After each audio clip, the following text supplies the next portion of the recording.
Wonderful. All right, a couple of things just before I share. The ACT passed what they call marriage laws, the same-sex marriage laws, and it would be remiss, I think, in a conference of church leaders if we didn't say something about that, because one of the things that I've discovered is over the last couple of decades we've been talking about being relevant as a church, and yet we haven't actually addressed the relevant issues. And sometimes we think being relevant is having the trendy music and all the rest of it, when in fact there's a whole world that really doesn't care that much about what song we're singing, but they do care about what we think and what we have to contribute to some of the issues. So here's a couple of things, because is Matt here tonight? Matt Prater? Not here. So many of you'd be aware that Matt, one of our pastors, raised this issue very publicly on Q&A.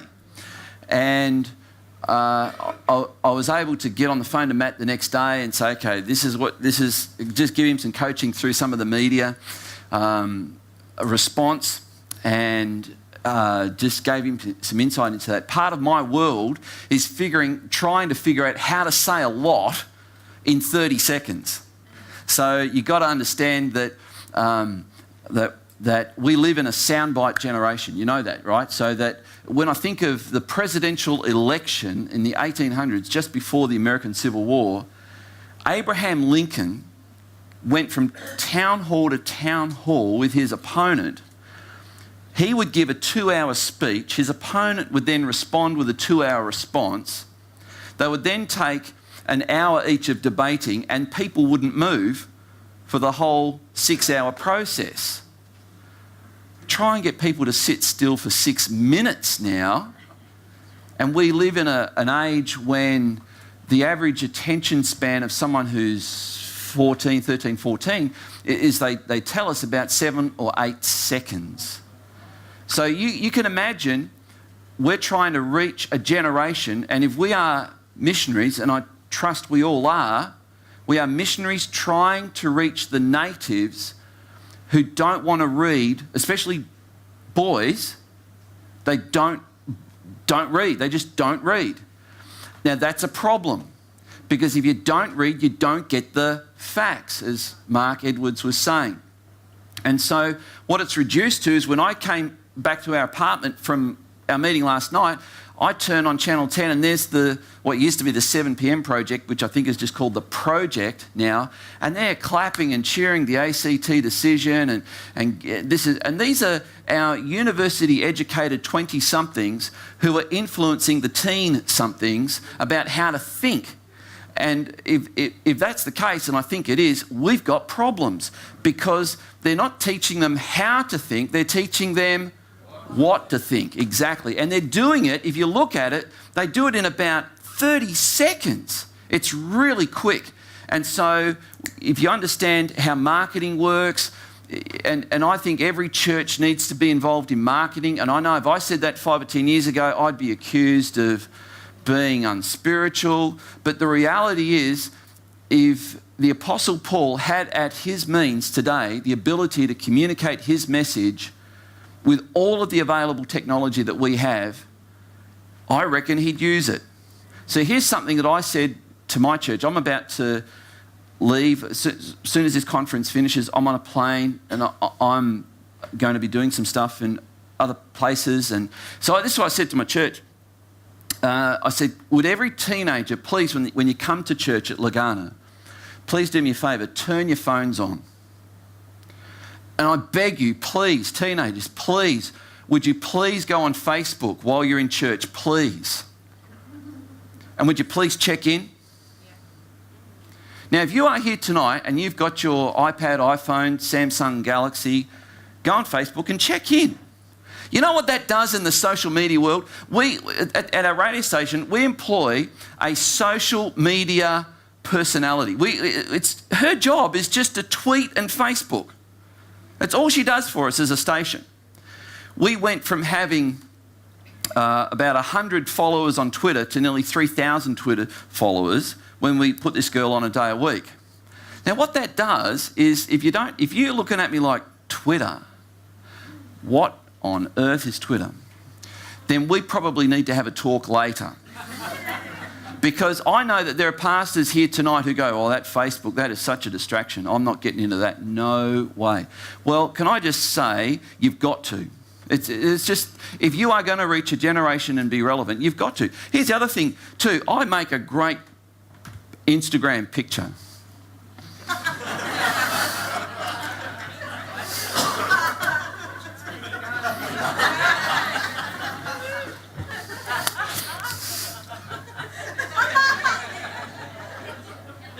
Hurry up. All right, so seriously, every time I go to church and all these kids are on there, they see me walk past, they put their phones away. I'm going, get them out. Instagram this thing. Let's do it. We need Instagram evangelists. And if you're going, Instagram? Again, we've got a problem. Really. So while I've been here over the last few days, I have Instagrammed, and you can find me, Dr. Andrew C, on YouTube, Facebook, Twitter, or Instagram. So you can just the @ symbol and Dr. Andrew C, and I'll get that. And I've tagged most of this stuff hash. That's noughts and crosses, like hash. A to A. Now, this is what we know, because we run a radio station. We know that there are people in companies who are paid. Get this, they're paid to watch what happens on Twitter. They monitor it. They have separate search channels set up to see how the nation is thinking. Now, you think, what? If I do a tweet, if you haven't got a Twitter account, open one up while I'm preaching. Get a Twitter account. I encourage people, this morning, while Ian Jagelman was speaking, I was going, oh, that's a tweet. Seriously, I tweeted some of his stuff. I thought, that's really cool. That's a tweet. Now, I have it set up. I run about 36 web pages and I run 12 Twitter accounts. And what I do is I actually synchronise a lot of the Twitter input as well. So while I'm preaching tonight, I've got tweets going out there. And it's all programmed. It's all done like that. And then I've got it linked so that when I tweet, it goes onto 12 different web pages at the one time. You can find that on findingtruthmatters.org and andrewcorbett.net and all this sort of stuff. And it's just there. And it goes onto Facebook. So I don't have to go onto Facebook to put stuff on Facebook. It's amazing. Would the Apostle Paul do this? Absolutely would. And you might think, well, that's a waste of time. I'm here to reach souls. Let me tell you, I've brought more people to Christ through Facebook in the last 18 months than I've personally led to Christ. You might think, oh, well, yeah, somewhere in the world. No, I'm in my own locale. I actually had an atheist take me on Facebook, very antagonistic, and I have a response. My attitude to this is, if atheists take me on, which they do, I respond. I never used to until I realised how many 14-year-old kids were waiting to see what I'd say. And I realised I'm not talking to the atheist. I'm talking to the 14-year-old kid who's struggling with doubt. And so I had one, I'll give you the most recent atheist was last week. He said, you're a Christian, therefore you're an idiot. I love the reasoning. You study philosophy, there's a component of philosophy called logic. Every logical statement must have an idea, a premise and a conclusion. The conclusion can only follow the idea and the premise. He just skips the whole first two and just goes straight to the conclusion. It's wonderful. And this is the world we live in. People don't think clearly. And so he said, hey, I'm sick of you Christians. What's your proof for God? Now, the moment I hear that, I go, okay, he sounds like he's asking for an intellectual response. I know this is a hurt person. I know that. And so one of the people who's had a profound influence on my life says, whenever you meet someone who doesn't know Christ, you don't have to win them to Christ right then, right there. You just don't even try. And people are so wary of that. He said, all you got to do is leave a stone in their shoe. Just leave a stone in their shoe. When they meet you, may they walk away with a stone in their shoe, something to think about. And so with this particular one, I was determined not just to leave a stone in his shoe, but to leave a a sweet fragrance while he felt the stone in his shoe. So in other words, I wanted to deal with him civilly, because I've seen some Christians deal with antagonists and it's embarrassing. It's ugly and it's embarrassing. And in a moment I want to say something about same-sex marriage, and I've heard people talk about this and I'm embarrassed about how some people talk about this. I'm ashamed of the way some people talk about this. So I responded to him. He said, well, you have no proof for this God of yours. I said, well, actually I do. I have 5 really good proofs. And then he said, well, you can't use the Bible. And I said, well, none of them come from the Bible. 5 really good proofs. And then I thought, okay, this is for all the other people who are reading this, and of which there are thousands, literally thousands. One of our YouTube videos has got 34,000 views on it. Another one, the 5 Proofs for God, which is just a little video we put together. It's got something like 12,000 views on it. And they're the views, and let alone how many people just read the comments and don't even view it. So I said, I've got 5 really good reasons to believe there is a God. The God of the Bible is real. And it starts with whenever you've got, as scientists tell us, the universe began with the Big Bang. You have a Big Bang, you must have a Big Banger. There is a technical word for this. It's called cosmology, how the universe started, cosmology. I said that also we see in the universe, and everyone acknowledges it, scientists acknowledge it, that it looks like there are laws that govern the universe. And we call it the law of gravity. That's just one of them. There's about half a dozen laws that govern the universe. Einstein won a Nobel Prize for putting one of those laws into a mathematical formula. When he was able to establish the law of light. That's what he won his first Nobel Prize for. He discovered that light is a thing called a photon. Moves in particles and waves. Up until then, people didn't quite know what light was. Do you know this light is governed by a very strict set of laws? The universe is governed by laws. There's a word for that. It's the word teleology. It has meaning and purpose to it. Added to that, within every human soul, there is a sense of what's right and wrong. From the youngest age, kids are able to tell another kid, that's not fair. How do you know it's not fair? You're only 2.5. How would you know? Well, I don't know, I just do. Maybe it's my inner self-awareness consciousness that's telling me that. You might think, oh, inner self-awareness consciousness. There was actually the world's leading atheist, Antony Flew, several years ago, became very aware of this. And he wrote it's called the Human Manifesto. And this was the major document espousing atheism from which Richard Dawkins was schooled. And Antony Flew came to the realisation here's atheists saying there is nothing apart from what is material in the world. And then he thought, hang on, that's a thought. That's an immaterial thought. And just that little stone became the whole means by which his entire system of atheism crumbled. Because he realised thoughts are immaterial. I can't show it to you. You can't touch it. You can't feel it. You can't open up my brain and find it. And there it is. And he realised that he was aware that he was thinking. And of course, today we know, and neurologists, earlier this year there was a conference in Los Angeles, and they've come out with this amazing discovery that you actually think before your brain responds. Now, the point is, where does that thought come from? It comes from an immaterial part of you. And this self-awareness, this awareness that there are certain things inside of us which are invisible, such as a sense of right and wrong, led Antony Flew to acknowledge there must be a God, and it must be the God of the Bible. He did that at the age of 86. And he did that because there was a Christian man, if you've never heard of Gary Habermas, Habermas, look him up. He's a genius. And Gary Habermas went around the country debating Antony Flew, and then after they were done in these heated debates, he'd say to Antony Flew, Professor Antony Flew, can I take you out for dinner? And they'd go out for dinner. And they wouldn't argue. Gary Habermas just was a fragrance. He put plenty of stones in his shoes during this tour of debate. Now he was just been a fragrance. And Anthony Flew, before he died, he died just a couple of years ago.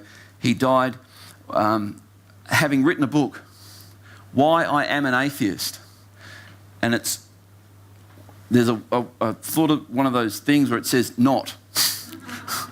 Why I'm not an atheist. And so that's called the moral argument. There is a set of invisible things that govern you, and you're aware of it. And then, of course, there is history, the resurrection of Jesus Christ. And you could go, well, you're taking the Bible. Yeah, I'm taking the Bible not as the Bible. I'm just taking the Bible as eyewitness historical accounts. That's all I'm doing. The Bible doesn't even have to be inspired for it to be an accurate historical account. And 500 eyewitnesses saw Jesus rise from the dead. Dead people don't rise. This needs a little bit of explanation. And everybody that I know of that has investigated the resurrection has been converted to Christ. If you can offer no argument, just offer that one. And then the final one is human experience. People who open up their heart to God invariably experience God's saving grace. So here's my challenge to an atheist. Can I pray for you right now? Can I pray? And if there is no God, you've got nothing to worry about, right?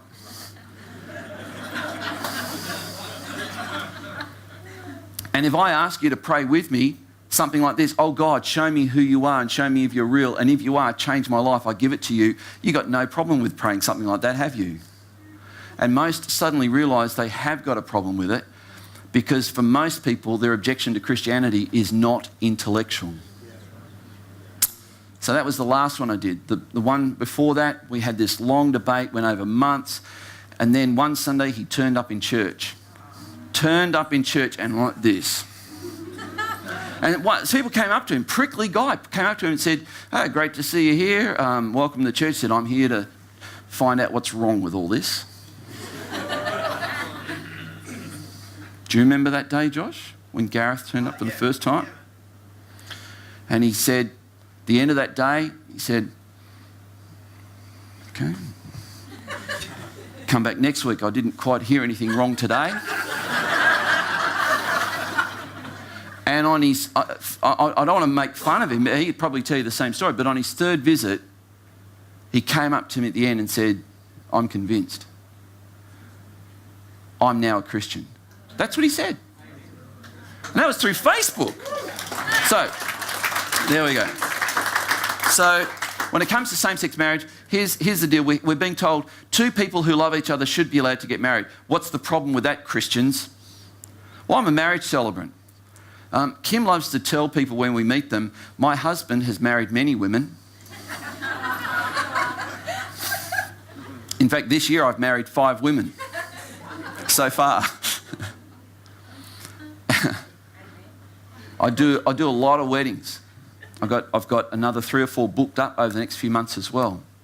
I have a minimum 9 months of preparation with every couple that I do. I have a plan that I take couples through. I see getting married as a very predictable set of problems about to come your way. Seriously. I am amazed at the general Pentecostal minister's preparation for a married couple. In fact, I spoke to one of them and I said, how do you prepare couples? He said, well, I just know that if we just lay hands on them and pray, it'll all be okay. I haven't heard one pastor give the sex talk. My last talk, just usually about 3 days out from the wedding, is the sex talk. And I heard one pastor give the sex, this is his sex talk. He said, just pray in tongues while you're doing it.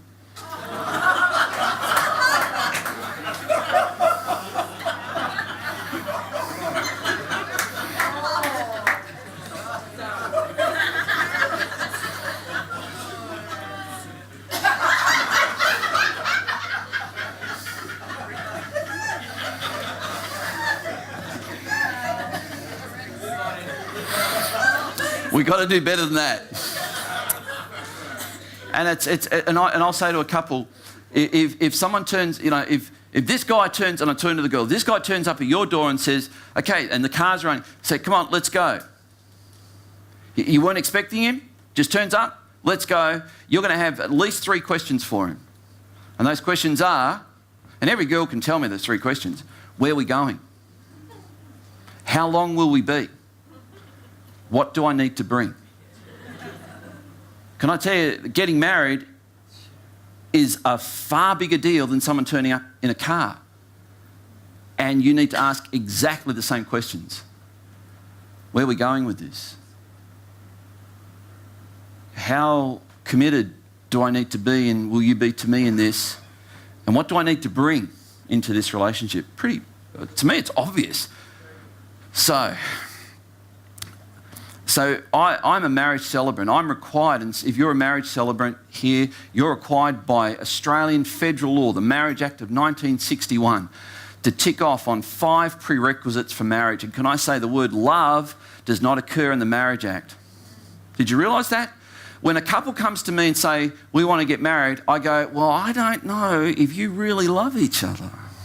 I don't know if I can. So I've got an iPad app. It's the Loveometer. And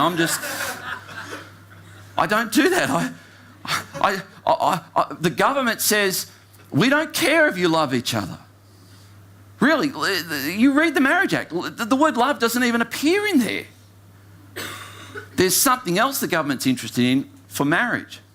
And it's the word, I use the acronym GRAPE. I don't know how you do it, but we're required by law to tell a couple that there's 5 things they must satisfy. We have Form 11, the white form you've got to fill out. Did you notice on there's the bridegroom's details and the bride's details? Now, there's the first one. We'll come to that in a moment. So, GRAPE, I use that analogy and I go backwards. E, you've got to be eligible. Don't come to me and say you want to get married if you're already married to someone. You've got to be eligible. I have had that happen. I had one lady already married to someone who said, I'm going to leave my husband, I'm going to marry someone else. Could you do the ceremony? No, you need to go and speak to Tim O'Neill. I have standards.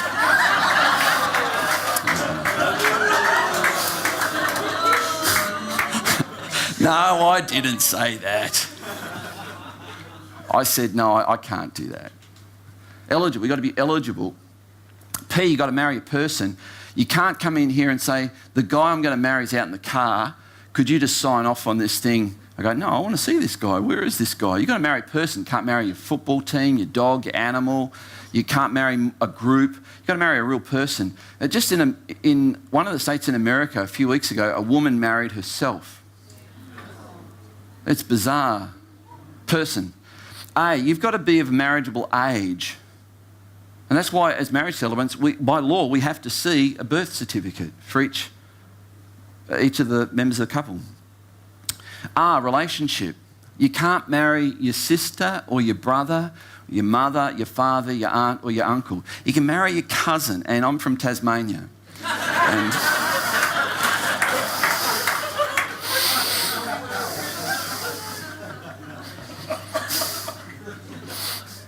you can't marry a close relative. And you know what G stands for? You have to marry someone of the opposite gender. They're the 5 points of discrimination that define marriage. And when 2 people say, well, we love each other, why shouldn't we be allowed to get married? Because the people that are already married did not get married on that reasoning.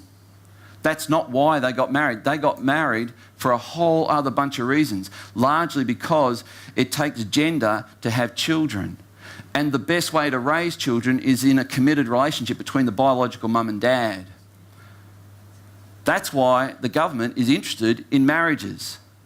They're not interested in 2 people being friends or doubles partners on a tennis court. It's of no interest to them. But because children are involved, it's of the highest interest that the government ensures that this is right. And people say, well, same-sex marriage in Australia is banned. No, it's not banned. It's just not provided for. Big difference. Big difference. If 2 people of the same gender want to live together and do whatever in their bedroom, that's their issue.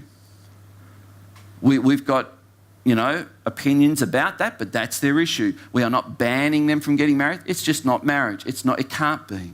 Now, do you hear the way I'm saying this? I'm not saying load them on a ship and dump them out in the middle of Great Barrier Reef. As I've heard people, like in Tasmania, some of the talk was horrible from Christians. They literally said, we need to put him on a ship and take him out in the middle of Bass Strait and sink the boat. It's like, gosh, man, that is so not helping. I pray for Rodney Croome to come to know Christ. I pray for these people to come to know Christ. When we were battling some of the social issues in our state, such as prostitution, I began to pray that this would be redemptive. And in that process, we had one of the most influential madams of our city just quietly come into our church. Very skinny lady, which is the effect of drugs. Which is interesting, isn't it? Women who are doing what they know is not right. They all say they have to kill the pain somehow. And she came in and she gave her life to Christ. And one of our people went through 72 hours of detox with her as she tried to come out of the heroin addiction. And so we couldn't tell. I couldn't even tell my church this was going on. And by the way, they wanted in Tasmania to legalise prostitution and brothels. It was defeated. In fact, it was defeated because we realised that if we give the information, the facts, to the Attorney General of our state, which we did, that she would realise that if you legalise brothels, you increase criminality, you increase drug abuse, you increase abuse of women. We brought over 2 prostitutes from Western Australia where it was legalised, and they said after it was legalised, the people who abused us the most were the police. Now, you just present the facts, and Judy Jackson, the then Attorney General, saw the facts, realised it. I got a phone call at 4:30 one afternoon from somebody who said, you are not going to believe the press conference that's about to be held. Judy Jackson said she's repealing the bill and she's going to increase the penalties for the existing legislation.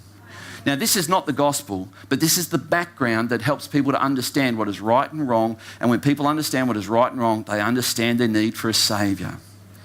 So when we talk about same-sex marriage, love is not the prerequisite for marriage. G-R-A-P-E, that is.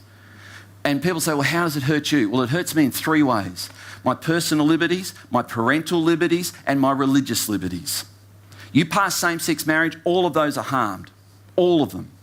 You know, the other day, we found out that our now 7-year-old daughter was in a sex ed class being told that homosexuality is a viable sexual expression. My 7-year-old is being taught about sex. We didn't even know it was happening. My parental liberties were violated. I had no say in it. We were so ticked. In New Mexico, just a few weeks ago, a same-sex couple came to a photographer and said, we want you to take the photographs of our committal ceremony thing. And the photographer said, sorry, I can't. I'm a Christian. I'll take, if you want a portrait, I'll take your portrait. I've got no problem with that. But I don't endorse what you're doing. I can't do it. They said, right, well, we're going to sue. And they did. And the High Court awarded them and found against the photographer and ordered the photographer to be the photographer of that same-sex union. New Mexico. How does it hurt me? Religious liberties. In New Zealand, they passed it and they absolutely categorically said, we will not make churches carry this out. The very first registered relationship where they registered an engagement to be married, the first thing they did was take on the Anglican Church of New Zealand. Very first one. So how does it hurt me? It hurts me my personal liberties, my parental liberties, and my religious liberties. In Canada, a man was fined and had a criminal case against him, a preacher, because he taught on the biblical position of homosexuality. So that's how it hurts me. Do you have any other questions? Because and you can say that in about 10, 15 seconds. And these are common things that are said. All right. Just before I get going, I want to just mention some of these resources that we've got out there. We've got all of these, as Rick Painter has very graciously pointed out, free if you would like. If you are like Rick and don't want to pay, then you can please just help yourself. We've got Life's Toolkit, How to Do Life. Rick, just take note of that one. And Understanding the Book of Revelation, about to go to Washington, D.C. in a couple of weeks and do a whole weekend seminar on that one. And then so some of these things about marriage we talk about in Finding Lasting Love, how to develop close relationships, ideal for couples preparing for marriage and so on. Bouncing Back, this is an amazing set of 7 stories of people who went through hell and came out the other side because they found Jesus. That's called Bouncing Back. And then I'm currently preaching through the book of Jeremiah. The other Sunday I did part 95 of the series, and this is parts 1 to 10. We've got parts 1 to 30 out there. They're in 10 disc sets, and it's going to be a 200-part series. And I'm serious, and it goes through, as we deal with this, we go through all of the issues that get raised.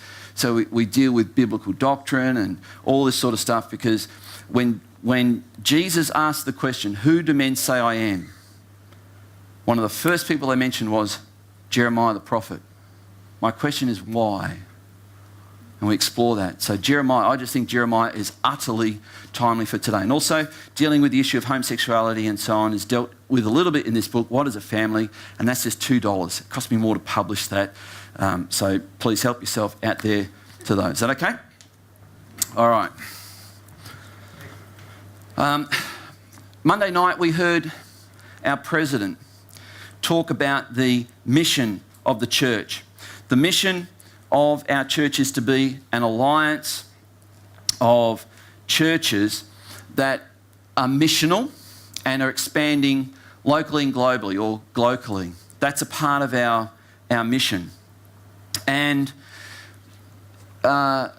Philip was able to share the heart. I actually think the Acts 2 Alliance has got to be the easiest sell.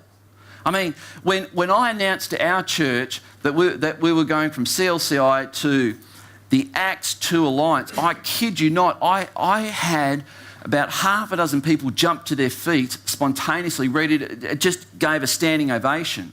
The Acts 2 Alliance, I said, can you see an alliance of churches that honours the values of Acts chapter 2? I mean, what an easy sell. We're talking about a church that's committed to biblical doctrine, committed to fellowship, committed to real koinonia, that care and fellowship and concern one for another. I mean, good grief, I'd buy into that. And then you talk about the church that's evangelistic. It's all there. Acts 2, 42 to 46, and verse 47 talks about, and God gets glorified. And boy, we should be excited about that. And that's what we heard Monday night. Then Mark Edwards came on Tuesday and spoke about the health of the leader.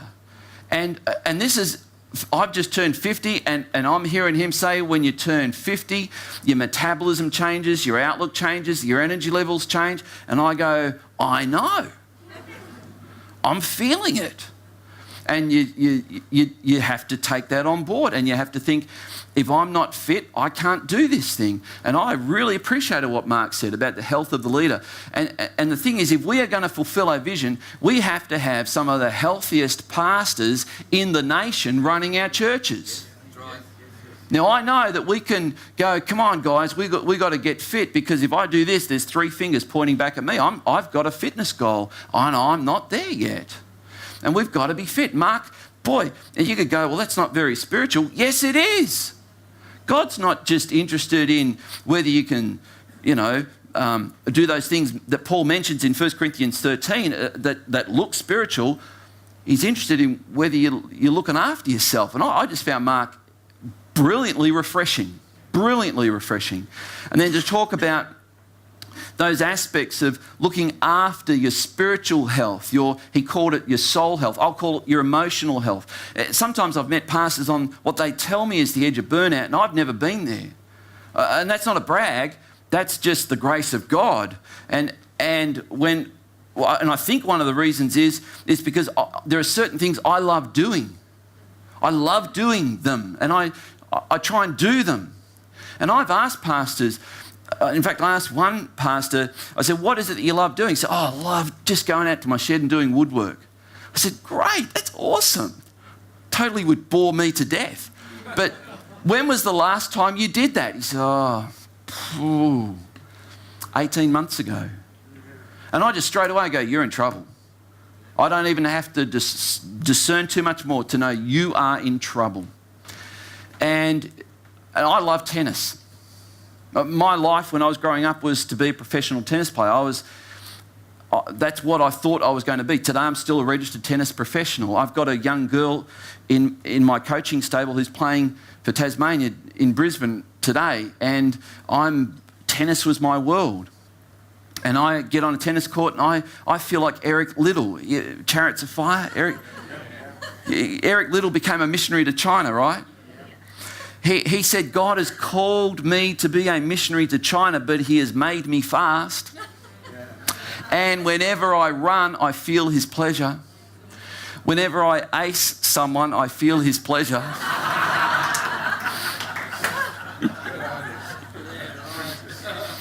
I do. I often I'm on the tennis court 3 times a week. So I do what I love. I own a motorbike. I don't ride it enough. But when I do, I feel his pleasure.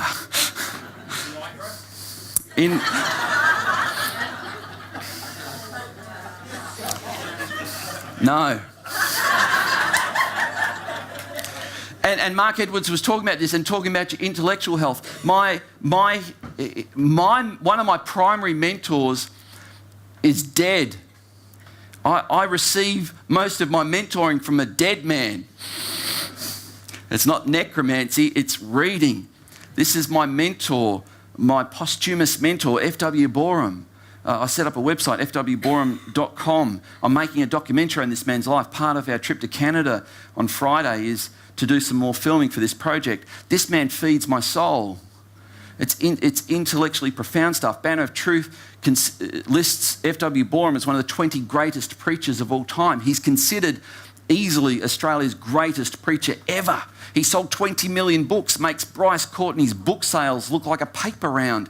This man is awesome, and I just get fed when I read it. So Mark Edwards was talking about that, and I'm going, oh, God, thank you. This is awesome. And then today, Ian Jagerman was talking about the difference that leadership makes, right? Leadership. And he spoke about the fact that sometimes, rather than lead, we want sort of, and understand, and I think this is what he was saying, we sometimes want God just to sort it all out and we don't have to make any of the hard decisions or take any decisions. And I've discovered that God actually, rather than speak directly, do this, God actually gives us the means by which we can make decisions. You ever heard of the book of Proverbs? You ever wondered why it's there? I think it's there to give you wisdom. If God was to give you direct revelation on everything you should do, why on earth do you need any wisdom? And Ian Jagerman was saying, wise leadership. And I'm not only going, amen, I'm going, oh dear. Because this is me. This is where I've got to grow and change in this. But this, I know for absolute certain, if we don't have at least one of the core values that we've defined in the Minister's Manual, which is integrity in ministry, forget it all. We're sunk.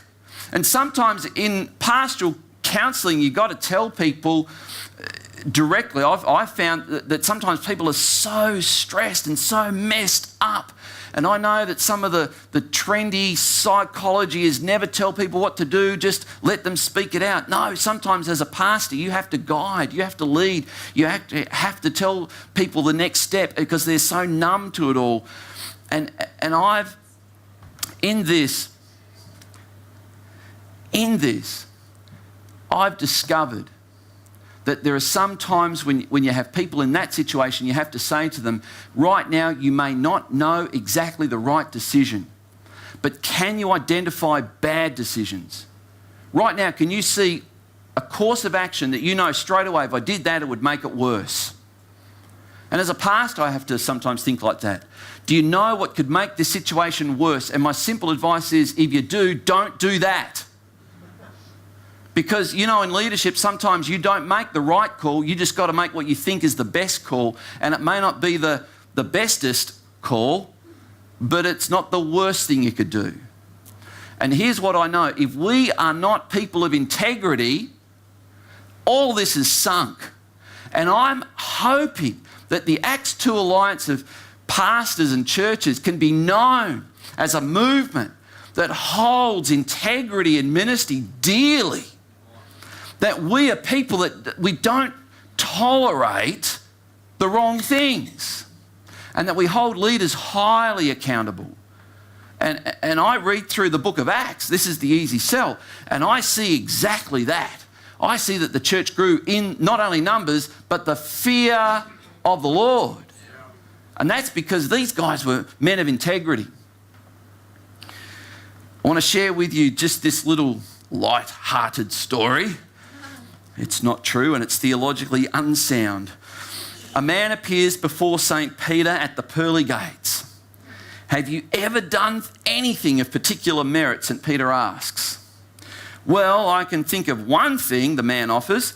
Once, on a trip up the back of Brisbane, I came upon a gang of high testosterone bikers who were threatening a young woman.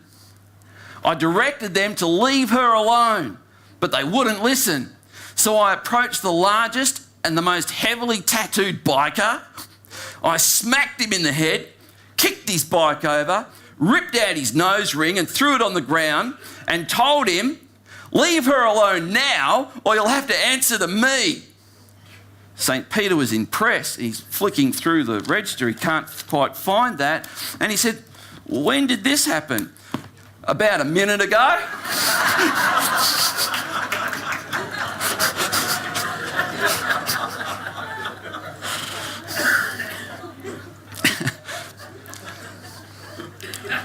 I was watching Ian Jager when he said, you've got to transition into your message. That was my transition, so let's pray.